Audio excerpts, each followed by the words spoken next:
Dios les bendiga, hermanos. Amén. Alabado sea el Rey.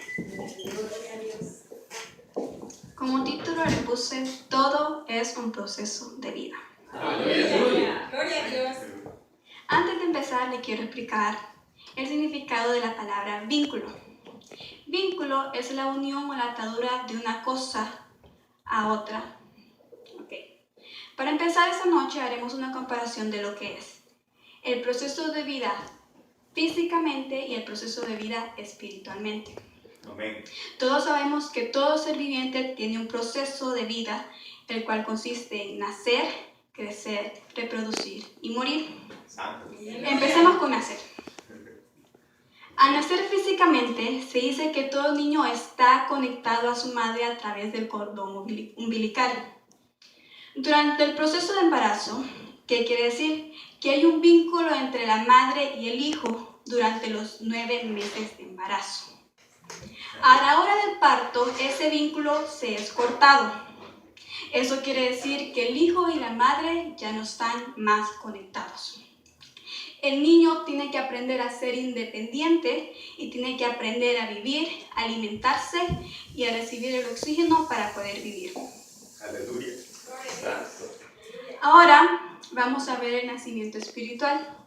Y es aquí donde está lo diferente.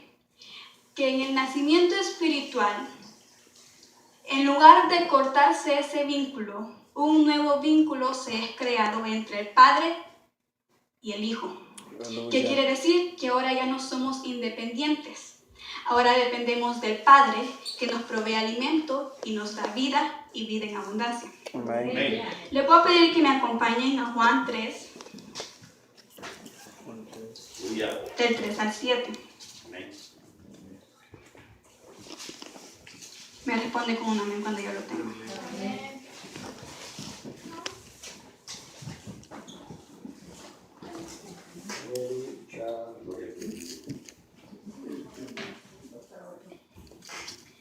Respondió Jesús y le dijo: de cierto te digo, que el que no naciere de nuevo no puede ver el reino de Dios. Nicodemo le dijo: ¿cómo puede un hombre nacer siendo viejo? ¿Puede acaso entrar por segunda vez en el vientre de su madre y nacer? Respondió Jesús: de cierto te digo, que el que no naciere de agua y de espíritu no puede entrar en el reino de Dios. Ok, como ya entendimos, nacer físicamente, el vínculo se corta, y nacer espiritualmente, el vínculo se es creado. El término espiritual de nacer se le conoce como nacer de nuevo, como ya vimos en la lectura. Entonces, podemos entender que al nacer de nuevo, podemos entender nacer de nuevo como nacido de arriba. ¿A qué me refiero? Que para poder entrar al reino de los cielos, se es necesario nacer de nuevo, como ya sabíamos. Pero no me refiero a un nacimiento espiritual, como un nacimiento físico o biológico como el que pensaba Nicodemo. Me refiero al nacimiento espiritual que proviene de las alturas, de lo más alto, el nacimiento que nos brinda Jesús. Amén. Entonces, este nacimiento me indica 3 aspectos. Al nacer de nuevo, tenemos vida. Pero más importante, al nacer de nuevo, seremos capaces de tener una comunión con el Padre en los cielos. El nacer de nuevo es un acto a través del cual el ser se es creado de nuevo internamente con el propósito de que pueda y sea capaz de mantener una vida plena y se le sea permitido adorar a Dios y tener una comunicación con Él. Amén. Entonces, a través del nuevo nacimiento nosotros recibimos lo que es llamado vida eterna. Y podemos verlo en Efesios 2, del 19 al 22. Jesús.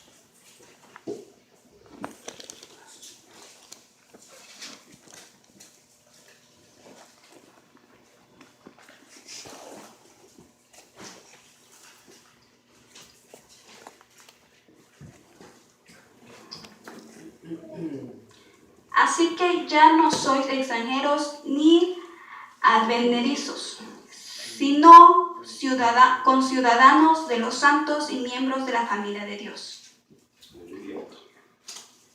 edificados sobre el fundamento de los apóstoles y profetas, siendo la principal piedra del ángulo Jesucristo mismo, en quien todo el edificio, bien coordinado, va creciendo para ser un templo santo del Señor.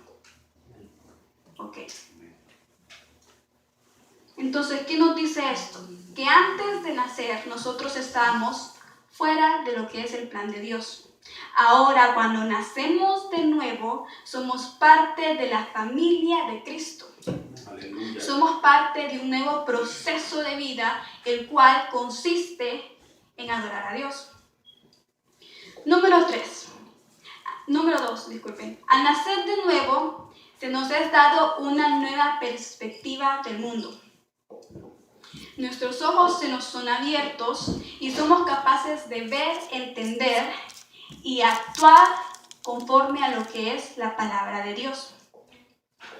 Entonces, vamos a Juan 3:3.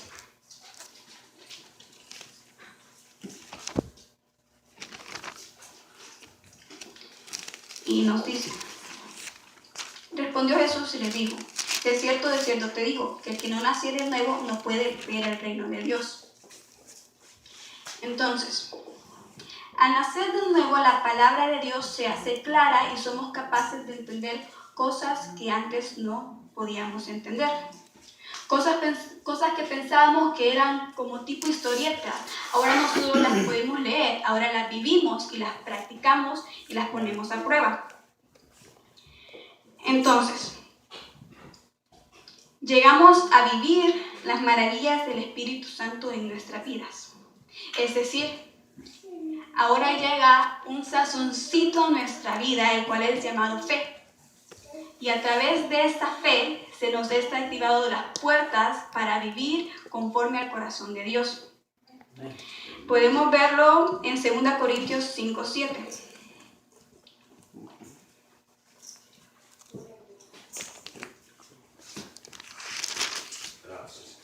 Porque por fe andamos y no por vista.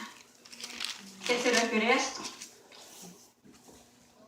Que ya no andamos por lo que vemos, sino que andamos por nuestra fe. Por ejemplo, muchas veces en las historias de la Biblia, Dios manda a personajes que vayan a lugares extranjeros que ni ellos conocen. Ellos van por fe, porque si fuera por vista, ellos van y dicen: yo no conozco ahí. ¿Qué es eso? ¿Cómo voy a hacer yo para andar? ¿Cómo voy a hacer yo para hablar con los demás? ¿Cómo voy a hacer yo para tan siquiera llegar ahí si tan siquiera conozco? Entonces la fe es ese sazón que nos da nuestra vida para poder andar y hacer conforme a la palabra de Dios. Aleluya. Entonces, por medio del nuevo nacimiento somos introducidos, o sea que entramos literalmente a una nueva esfera donde el orden del reino se hace realidad. Y esto lo podemos comprender como lo que se nos es llamado el ser salvo, el cual es una experiencia recalificadora. Pero hermana Keren, ¿qué quiere decir con recalificadora? Esto quiere decir que nuestro valor se nos es modificado. Antes de nacer solo éramos personas comunes que andábamos por el mundo tratando de vivir nuestra vida de la manera que querramos. Ahora, al nacer de nuevo se nos es dado un nuevo valor. Ese valor es la sangre de Cristo y ese es el valor que nos da la vida eterna. Entonces, lo podemos ver en Hechos 20:28.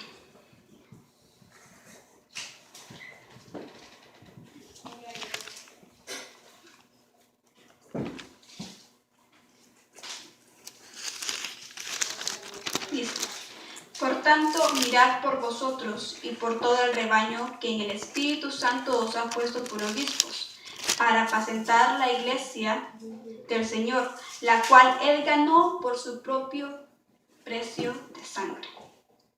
Amén. Entonces, al crecer, ahora vamos a ver lo que es el crecer. Físicamente se dice que crecer consiste en un proceso a través del cual ocurre un crecimiento de masa y tamaño en el ser viviente. A la vez experimenta una serie de cambios morfológicos y funcionales que afectan todo el organismo, hasta llegar a las características que son conocidas como el cuerpo humano. Entonces, en pocas palabras,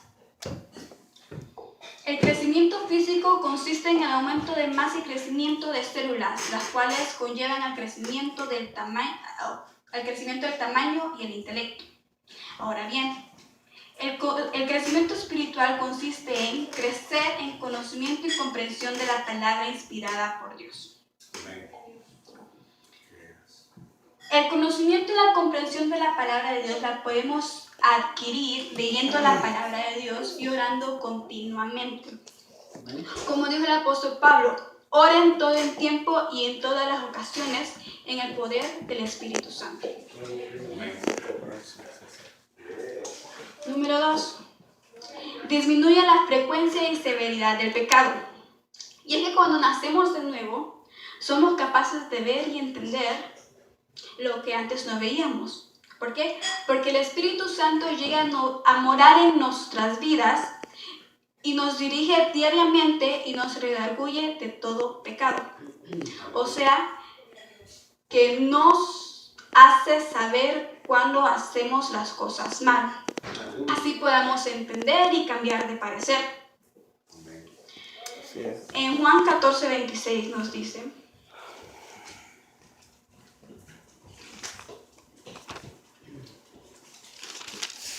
Gloria a Dios.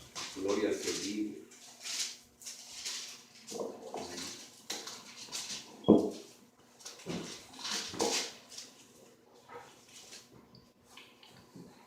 Mas el Consolador, el Espíritu Santo, a quien el Padre enviará en mi nombre, Él nos enseñará todas las cosas y os recordará todo lo que yo he dicho. Entonces, Él nos hará entender lo que no estamos haciendo bien. Entonces, crecer espiritualmente también significa crecer en la práctica de las cualidades de Cristo. ¿A qué me refiero con esto? A que debemos imitar a Cristo para poder crecer. No debemos limitarnos solamente a lo necesario, sino ir más allá de lo ordinario. Algunas de las cualidades de Cristo son que Él oraba con frecuencia y siempre pedía la dirección a su Padre. En San Lucas 22:39 nos expresa eso.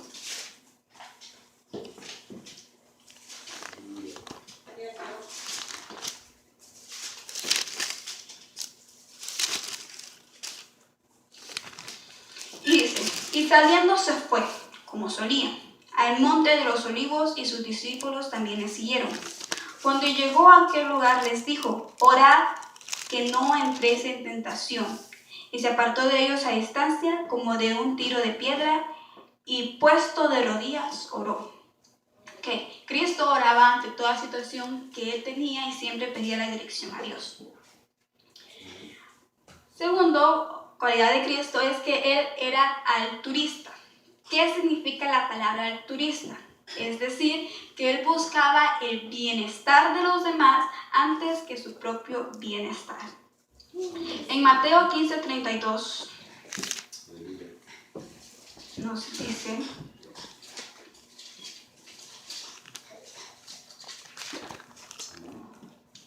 y Jesús, llamando a sus discípulos, dijo: tengo compasión de la gente, porque ya hace 3 días que están conmigo y no tienen que comer. Y enviarlos en ayunas no quiero, no sea que se desmayen en el camino. Él se preocupaba por su pueblo y siempre pensaba en el bienestar de ellos. Otra característica de Cristo es que Él fue perdonador. Creo que esa es la característica que más resaltó de Él. Porque Él fue tan perfecto que Él no solo nos enseñó la importancia de hacer milagros y sanar a las personas, sino que Él también nos dio el mayor ejemplo de lo que es ser perdonador y nos enseñó y les enseñó a los discípulos y a otras personas. En Colosenses 3:13 podemos encontrarlo.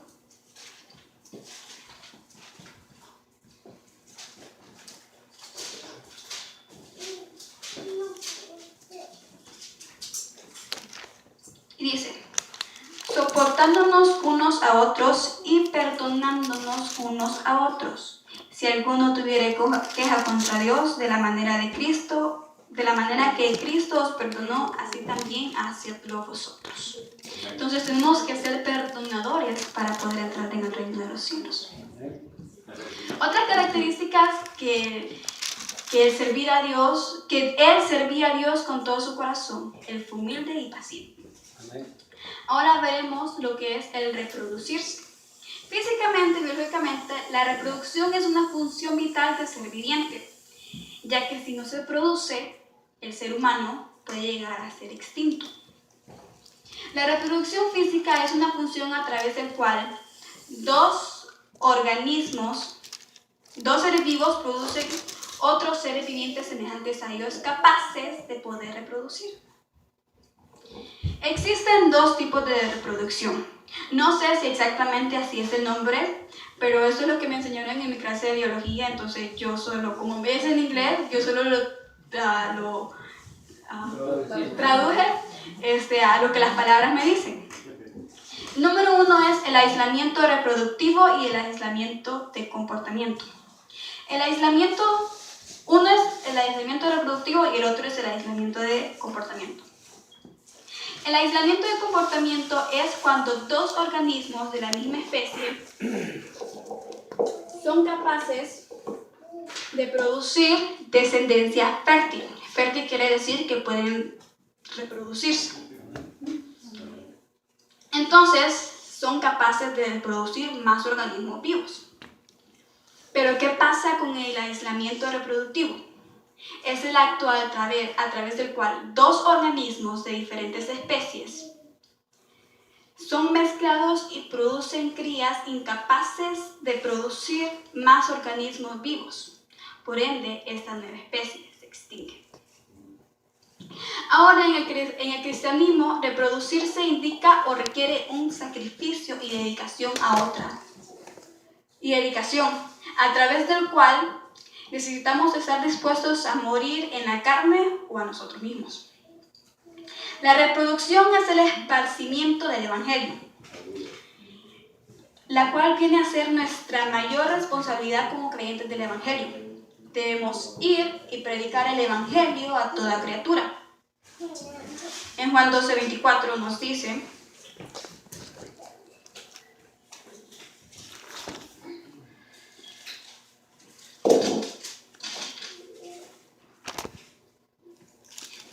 de cierto os digo, que si el grano del trigo no cae en la tierra y muere, y queda solo, pero si muere, lleva mucho fruto. ¿Qué quiere decir? Que si morimos a nosotros mismos y en la carne, haremos fruto. Pero si no morimos a la carne y a nuestros propios placeres, no seremos capaces de producir frutos.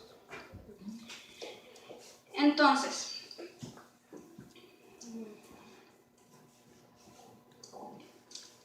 el problema que muchas veces tenemos en el Evangelio es que trastornamos la palabra de Dios y su Evangelio acomodándolo a nuestras necesidades. ¿Y qué sucede cuando transmitimos una palabra modificada o trastornada? Producimos creyentes incapaces de producir más creyentes. O sea que estamos creando un aislamiento reproductivo. No sé si me entienden. Me refiero que Dios es un Dios de verdad y justicia y su palabra no puede ser modificada. Entonces, cuando cambiamos el rumbo del Evangelio, producimos una generación con aislamiento reproductivo.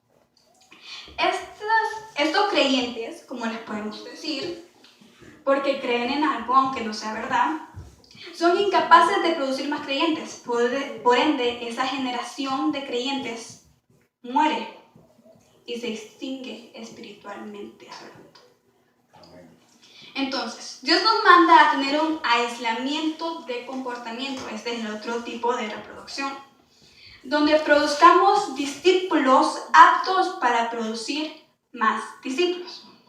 Dios nos manda a crecer y producir creyentes fértiles. San Mateo 28, 19.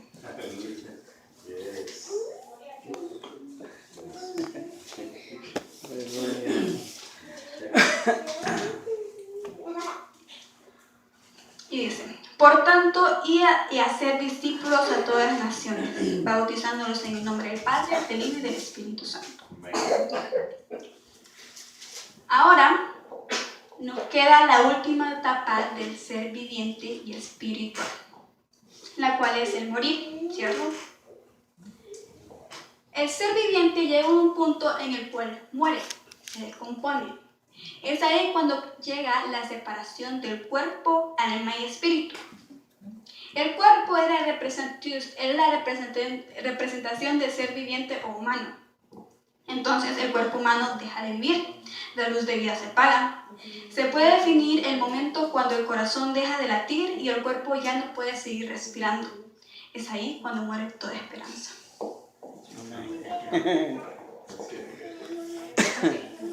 Esta es la parte que más me impactó a mí, porque cuando Dios me iba diciendo esto, yo me quedé como que, wow, ya sabemos que cuando morimos se nos va toda esperanza, ya no hay vuelta atrás. Pero para el que nació de nuevo, para el que creyó y para el que puso en práctica la palabra de Dios, aún hay una esperanza. Porque para el creyente la vida aún no acaba. Eso si cumple los requisitos para ser salvo, claro. Entonces, cuando físicamente morimos, perdemos toda esperanza, pero para los creyentes no existe la muerte. Porque Dios nos ha dado vida y vida eterna. Es ahí cuando la muerte se convierte en vida.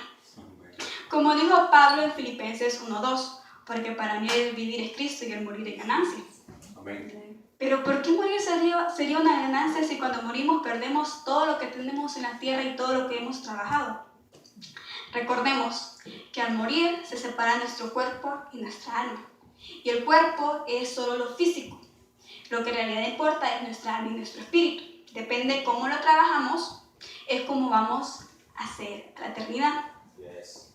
Entonces, físicamente el cuerpo se es descompuesto y vuelve a ser polvo. Pero para los que nacieron de nuevo, su alma y su espíritu pasan a vivir la eternidad con Cristo. Y quiero terminar con esto, pequeño, sí, corto.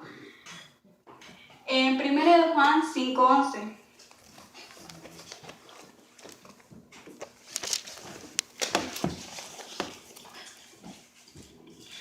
Donde dice: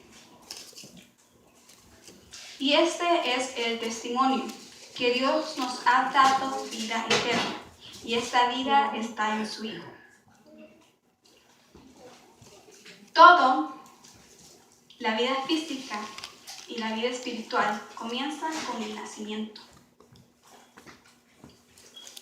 Solo los que nacen de nuevo pueden recibir esa vida de la que estoy hablando.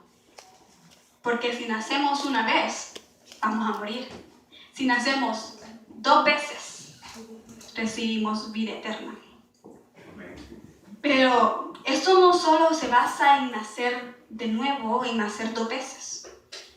Porque podemos nacer de nuevo y después morirnos espiritualmente. Entonces ya no recibimos la vida eterna.